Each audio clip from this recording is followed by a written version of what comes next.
Hi friends, എല്ലാവർക്കും സുഖമല്ലേ? ഞങ്ങൾക്കിന്ന് ഒരു ചൂര കിട്ടി, നല്ല ഫ്രഷ് ചൂര. അപ്പോൾ ഞാൻ വിചാരിച്ചു അതൊന്ന് വറുത്തരച്ച് കറി വയ്ക്കാമെന്ന്. അത് നിങ്ങളെയും കൂടി ഒന്ന് കാണിക്കാം. എല്ലാവർക്കും അറിയാവുന്ന ഒരു റെസിപ്പി തന്നെയാണ്, എന്നാലും എൻ്റെ രീതിയിൽ അതെങ്ങനെയാണ് തയ്യാറാക്കുന്നതെന്ന് നിങ്ങൾക്ക് കൂടി ഒന്ന് കാണിച്ചു തരാം. അതിനായി ആവശ്യത്തിന് വറ്റൽമുളക്, കുറച്ച് കൊച്ചുള്ളി, കറിവേപ്പില, ഒരു മുറി തേങ്ങ, പിന്നെ നമ്മുടെ മീൻ ഞാൻ നല്ല കഴുകി വൃത്തിയാക്കി വെച്ചിട്ടുണ്ട്. നമുക്ക് ആദ്യം ഈ എടുത്ത് വെച്ചിരിക്കുന്ന കൂട്ടുകളൊക്കെ ഒന്ന് വറുത്തെടുക്കാം. അതെങ്ങനെയാണെന്ന് കാണിച്ചു തരാം. ഞാൻ കൊച്ചുള്ളിയും വറ്റൽമുളകും കറിവേപ്പിലയും തേങ്ങയുമായി ഒന്ന് വറുത്തെടുക്കുകയാണ്. നല്ലോണം ഒന്ന് ബ്രൗൺ കളർ ആകുന്നത് വരെ നമുക്കിതൊന്ന് വറുത്തെടുക്കാം.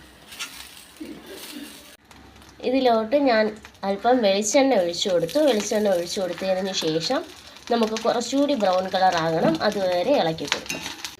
ഇത് നമ്മൾ തീ ഒരു ലോ ഫ്ലെയിമിൽ വെച്ചിട്ട് വേണം ഇത് ഇളക്കാൻ. പെട്ടെന്ന് ബ്രൗൺ കളർ ആവാൻ തീ ഒരുപാട് കൂട്ടി വയ്ക്കരുത്. ഫ്ലെയിം കുറച്ച് മീഡിയത്തിൽ വെച്ച് വേണം നമുക്കിത് ഇളക്കി ബ്രൗൺ കളർ ആക്കുന്നത് വരെ ഇളക്കാൻ. ബ്രൗൺ കളറായി വന്നിട്ടുണ്ട്. നമുക്കിതിലേക്ക് അല്പം മഞ്ഞൾപ്പൊടി ചേർത്ത് കൊടുക്കാം. ആവശ്യത്തിനുള്ള മഞ്ഞൾപ്പൊടിയും ചേർത്ത് ഇളക്കി യോജിപ്പതിന് ശേഷം നമുക്ക് ഫ്ലെയിം ഓഫാക്കി വെക്കാം. എന്നിട്ട് ചൂടാറിയതിന് ശേഷം നമുക്കിത് മിക്സിയുടെ ജാറിൽ നല്ലോണം അരച്ചെടുക്കാം. അരപ്പ് നല്ലോണം അരച്ച് അത് ഒന്ന് അടുപ്പത്താക്കി വെച്ചിട്ടുണ്ട്. അതിനാവശ്യത്തിന് പുളിവെള്ളം ഒഴിച്ചു കൊടുക്കാം. ഒരു തക്കാളി, പിന്നെ 2-3 പച്ചമുളക്. നല്ല എരിവുള്ള പച്ചമുളകാണ്, ഉണ്ടമുളകെന്ന് പറയും നമ്മൾ. എല്ലാം ഇട്ട് കൊടുത്ത് ഇതൊന്ന് നല്ല തിളച്ച് വരട്ടെ. തിളച്ച് വന്നതിന് ശേഷം നമുക്കിതിലോട്ട് മീനിട്ട് കൊടുക്കാം. അരപ്പ് നല്ലോണം തിളച്ച് വന്നിട്ടുണ്ട്. അതിലോട്ട് നമുക്ക് മീനിട്ട് കൊടുക്കാം.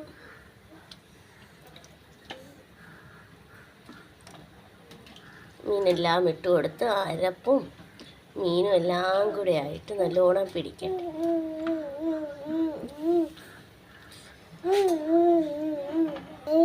നമുക്കിതൊന്ന് കുറച്ച് നേരം മൂടി, അത് വെന്ത് വരുന്നത് വരെ ഒന്ന് മൂടി വയ്ക്കാം. ഒരുപാട് ഒന്നും മീൻകറി വേവാൻ ഇല്ല.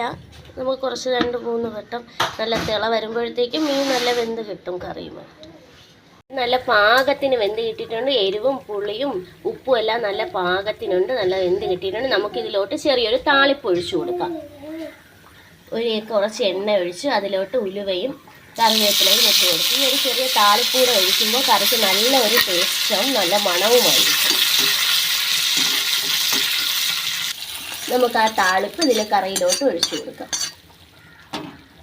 ഒഴിച്ചു കൊടുത്തതിന് ശേഷം എല്ലാം കൂടെ ഒന്ന് മിക്സ് ചെയ്ത് അടച്ചു വെച്ചാൽ നമ്മുടെ നല്ല ടേസ്റ്റി ആയിട്ടുള്ള ചൂരക്കറി ഇതായിട്ട് റെഡി ആയിട്ടുണ്ട്.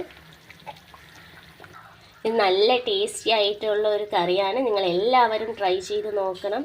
ട്രൈ ചെയ്ത് നോക്കിയിട്ട് എൻ്റെ ഫീഡ്ബാക്ക് അറിയിക്കണം. എല്ലാവരും എൻ്റെ ചാനലൊന്ന് സബ്സ്ക്രൈബ് ചെയ്തേക്കണേ. തൊട്ടടുത്തുള്ള ബെല്ലൈക്കൻ അമർത്തുമ്പോൾ ഞാനിടുന്ന എല്ലാ വീഡിയോസും നിങ്ങൾക്ക് നോട്ടിഫിക്കേഷനായി ലഭിക്കുന്നതായിരിക്കും. എല്ലാവരും സബ്സ്ക്രൈബ് ചെയ്യുക. നല്ലൊരു ടേസ്റ്റി ആയിട്ടുള്ള കറിയാണ്. എല്ലാവരും ട്രൈ ചെയ്ത് നോക്കുക.